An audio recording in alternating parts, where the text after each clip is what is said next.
ఒక్కసారి కొమ్మూరి గోల్డ్ కి కాల్ చేయండి. తాకట్లో ఉన్న మీ బంగారాన్ని విడిపించి మార్కెట్ ప్రైస్ కి వాళ్ళు కొనుక్కుని మిగతా డబ్బులు మీకు ఇచ్చేస్తారు. హలో అండి, అందరికీ నమస్కారం.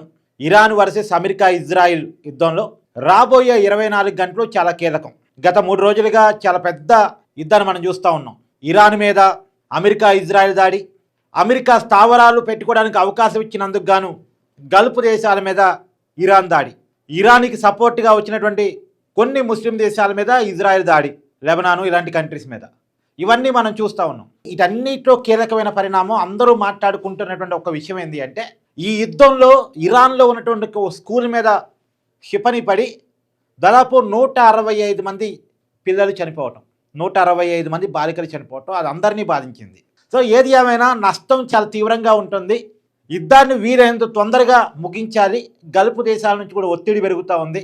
మీకు స్థావరాలు ఇచ్చినందుకు మేము దాడి ఎదుర్కొంటున్నాం, మేము ఇబ్బంది పడుతున్నాం అనేది యూఏఈ లాంటి దేశాలు, గల్ఫ్ దేశాలు అమెరికాను ఒత్తిడి తీసుకొస్తూ ఉన్నాయి. కాబట్టి ఏదేమైనా ఇరాన్కి చెక్ పెట్టాలి, తొందరగా చెక్ పెట్టాలి అని ఇరాన్ నాయకత్వాన్ని, అధికార యంత్రాంగాన్ని టార్గెట్గా చేసుకొని అమెరికా ఇజ్రాయెల్ దాడులు చేస్తూ ఉన్నాయి. నిన్న ట్రంప్ ప్రకటించారు ఇరాను నావీ మొత్తం కూడా కొలాప్స్ అయిందని. ఇరాన్ కూడా పరిస్థితిని గమనించింది. వైమానిక దళం మీద అమెరికా ఆధిపత్యం వచ్చేసింది, నౌకా దళాన్ని అమెరికా కొలాప్స్ చేసేసింది. ఇక ఇరాన్ని అమెరికా ఆక్రమించుకోబోతుంది అన్నటువంటి ఒక అంచనాకి ఇరాన్లో ఉన్నటువంటి నాయకత్వం కూడా వచ్చింది. ఇరాన్లో ఉన్నటువంటి ప్రధాన నాయకత్వం ఇప్పటికే చనిపోయారు. ఇరాన్ సుప్రీం లీడర్ ఖమేనీ నుంచి మొదలుపెట్టి ఇరాన్లో డెసిషన్ మేకర్స్ అందరినీ కూడా ఒక్కొక్కరిగా అమెరికా ఇజ్రాయెల్ చంపేస్తూ ఉన్నాయి. ఈ పరిస్థితుల్లో చర్చలు కావాలి అని చెప్పేసి ఇరాన్ అడుగుతూ ఉంది. నిన్న రష్యా అధ్యక్షుడు పుతిన్ని ఇరాన్ విదేశాంగ మంత్రి కలిశారు. మీరు కొద్దిగా చొరవ చూపి చర్చలు జరపండి అని చెప్పేసి అన్నారు. కానీ అప్పటికే ట్రంప్ కూడా ప్రకటించారు చర్చలు అడుగుతున్నారు కానీ చేయి దాటిపోయింది. అంటే చాలా క్లియర్గా ట్రంప్ ఉన్నాడు, ఇరాన్ని ఎట్టి పరిస్థితులు ఆక్యుపై చేసుకోవాలి, అక్కడ నాయకత్వాన్ని మార్చాలి. మళ్ళీ ఇదే నాయకత్వం చేతుల్లోకి కనుక ఇరాన్ ఉంటే మళ్ళీ అణుక్షిపణులు తయారు చేసే పనిలో ఉంటారు. కాబట్టి ఎట్టి పరిస్థితుల్లో నాయకత్వాన్ని మార్చి ఇరాన్ని తన చేతిలోకి తీసుకోవాలని అమెరికా ఆలోచిస్తుంది. అంటే ఒక మాటలో చెప్పాలంటే ఇరాన్ ఆక్రమణ దిశగా అమెరికా కదులుతుంది. ఇట్స్ వెరీ క్లియర్, ఇరాన్ ఆక్రమణ దిశగా అమెరికా కదులుతుంది. రాబోయే 24 గంటలు చాలా కీలకం కాబోతున్నాయి. అమెరికా మరింతగా దాడులు పెంచేటువంటి అవకాశం ఉందని ఇప్పటికే ట్రంప్ ఓపెన్గా ప్రకటించారు. గల్ఫ్ దేశాల్లో ఉన్నటువంటి అమెరికా ఎంబసీల్లో ఉన్నటువంటి అధికారులను కూడా ఖాళీ చేసి అమెరికా రండి, రాబోయే 24 గంటల్లో ఇంకా దాడులు పెరిగే అవకాశం ఉంది అనేటువంటిది ట్రంప్ చేసినటువంటి ప్రకటన. సో దీన్ని బట్టి మనం అర్థం చేసుకోవచ్చు. సో ఏదేమైనా ఇరాన్ క్రమంగా అమెరికా చేతిలోకి వెళ్తుంది. సరే, ఇరాన్ ఇంతలా రెచ్చిపోవడానికి, ఇంతలా దాడి చేయడానికి కారణం ఏంటంటే వాళ్ళ ఖమేనీ అంటే వాళ్ళ సుప్రీం లీడర్ చనిపోవటం అనేది వాళ్ళు కొద్దిగా బాధించే విషయం. రెండోది వాళ్ళకి అర్థమైపోయింది మనం అమెరికా చేతిలోకి వెళ్ళిపోతున్నామని. దాన్ని సహజంగా ఎవరు జీర్ణించుకోలేరు కదా. కాబట్టి వాళ్ళ శక్తి మేర వాళ్ళు ప్రయత్నం చేశారు, వాళ్ళ శక్తి మేర వాళ్ళు పోరాటం చేశారు. పైగా అసలు అమెరికా ఇరాన్ దెబ్బ కొట్టడానికి కారణం వాళ్ళకి అవకాశం ఇచ్చినటువంటి గల్ఫ్ దేశాలు అనేది ఇరాన్కు ఉన్న కోపం. అందుకని ఎక్కువగా అసలు అమెరికా ఇజ్రాయెల్ కంటే కూడా ఇరాన్ టార్గెట్ చేసిందల్లా గల్ఫ్ దేశాలని. మనందరం మాట్లాడుకుంటున్నాం ఏదో గల్ఫ్ దేశాలు అమెరికా స్థావరాలను టార్గెట్ చేసింది, అమెరికా ఎంబసీని టార్గెట్ చేసిందని మనం అనుకుంటున్నాం. కాదు, దుబాయ్లో ఉన్నటువంటి చాలా పెద్ద పెద్ద బిల్డింగ్ని టార్గెట్ చేసింది, దుబాయ్ ఎయిర్పోర్ట్ని టార్గెట్ చేసింది ఇరాన్. ఎందుకంటే ఈ దేశాలు తమని అమెరికా వశం చేసుకోవడానికి ఉపయోగపడ్డాయి, నన్ను నాశనం చేయడానికి ఈ దేశాలు సహకరించినాయి అనేది ఇరాన్కున్న కోపం. సరే, ఏదేమైనా ఒక విషయాన్ని క్లియర్గా మాట్లాడుకోవాలండి. ఇలా అమెరికా చేతిలోకి ఇరాన్ వెళుతుంది కాబట్టి ఇరాన్ చరిత్రని జాగ్రత్తగా గమనిస్తే 1979 కంటే ముందు ఇరాన్ వేరు, 1979 తర్వాత ఖమేనీ నాయకత్వంలోకి వచ్చిన తర్వాత ఇరాన్ వేరు. ఖమేనీ నాయకత్వంలోకి వచ్చిన తర్వాత మత పిచ్చి, ముస్లిం విప్లవం, ఇస్లామిక్ లిబరేషన్ తీసుకొచ్చి మతాన్ని ఎక్కువగా జొప్పించి అవన్నీ క్రిస్టియన్ కంట్రీస్ ఇజ్రాయెల్తో మన ఫ్రెండ్షిప్ ఏంది. అప్పటిదాకా ఇజ్రాయెల్కి ఇరాన్కి మంచి ఫ్రెండ్షిప్ ఉండేది. కానీ యూదుల్ని శత్రువులుగా చూపించి, ఇజ్రాయిల్ని శత్రువుగా చూపించి ఇజ్రాయెల్కి వ్యతిరేకంగా మనంతా నిలబడాలని చెప్పేసి అప్పటి నుంచి వాళ్ళ మధ్య వైరం అలా కొనసాగుతూ వస్తోంది.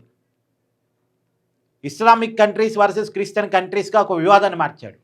చివరికి మరి ఇస్లామిక్ ఐక్యతను ఏమన్నా సాధించగలిగారంటే అది లేదు. ఇప్పుడు చూడండి, యుద్ధంలో ఇస్లాంలో కూడా రెండు వర్గాలు అయిపోయాయి, సున్నీ వర్సెస్ షియా. ఇప్పుడు ఇరాన్లో ఉన్నదేమో ప్రధానంగా షియా, గల్ఫ్ దేశాల్లో ఉందేమో సున్నీ సామాజిక వర్గానికి సంబంధించిన వాళ్ళు, ఒకే మతంలో వివిధ వర్గాలు, ఇలా మారిపోయింది. ఏదైనా అతి మత పిచ్చి. ఇప్పుడు చూడండి, ఇజ్రాయెల్ చెప్పేదంటే కొంత రియాలిటీ కూడా ఉంది. ఎంత దాడిని మనం యుద్ధానికి ఖండించినప్పటికీ కూడా ఇజ్రాయెల్ చెప్తుందంటే ఒక వాస్తవం ఏంది, ఎప్పటికైనా సరే ఖమేనీ నుంచి, ఇరాన్ నుంచి ఇజ్రాయెల్కి ముప్పు ఉంది. వీళ్ళు అణుపరీక్షలు తయారు చేస్తుంది, అణుబాంబులు తయారు చేస్తుంది ఇజ్రాయెల్ని నాశనం చేయడానికే. ఆ విషయం ఇజ్రాయెల్ తెలుసు. ఎలాగైతే పాకిస్తాన్ మన మీద ద్వేషంతో రగిలిపోతూ ఉంటుందో, అలాగే ఇరాన్ ఇజ్రాయెల్ మీద ద్వేషంతో రగిలిపోతూ ఉంటుంది. మరి తన పక్కనే ద్వేషంతో రగిలిపోయాడు అంటే ఎప్పటికైనా తనకి ప్రమాదం అని గమనించినప్పుడు మరి ఇజ్రాయెల్ సేఫ్ జోన్ చూసుకోవాలిగా. నువ్వు చంపే నేను చచ్చిపోతా అని ఎవడు అనలేడు కదా. చంపేస్తాన్నామని లేకుండా చేస్తాడు, అలా వద్దురా అని చెప్పడానికి ప్రయత్నం చేస్తాడు. విననోడైతే ఎదురు వీడే దాడి చేస్తాడు. అందుకనే ఇజ్రాయిల్ దాడిని కూడా కొంత మనం ఖండించలేని పరిస్థితిలో పడ్డాం. దాడి తప్పైనా, స్కూల్ పిల్లలు చనిపోవడం బాధ అయినా, ఖమేనీని చంపటం అనేది యుద్ధనీతి కాకపోయినా, మనం కొన్ని విషయాల్ని తప్పు అని చెప్పలేని పరిస్థితి ఎందుకు పడ్డామంటే ఖమేనీ ఒక మత ఛాందసవాదాన్ని నూరిపోశాడు కాబట్టి. అనేక ఇస్లామిక్ టెర్రరిస్ట్ యాక్టివిస్టులకి ఆశ్రయం ఇచ్చాడు కాబట్టి,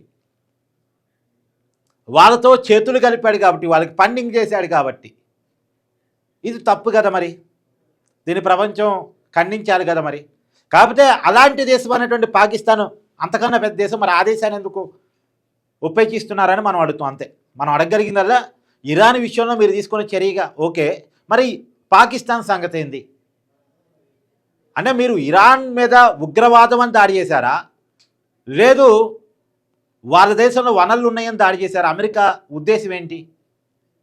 అమెరికా ఉద్దేశం ఖచ్చితంగా అందరికీ తెలిసిందేగా. సో ఇజ్రాయిల్ ఉద్దేశం కరెక్టే, కానీ అమెరికా ఉద్దేశం మాత్రం వేరే ఉంది.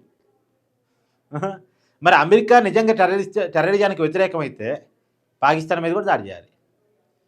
సో ఏదేమైనా ఇరాన్ నష్టపోవటంలో దానికి ఉన్న మత పిచ్చే దానికి కారణమైంది.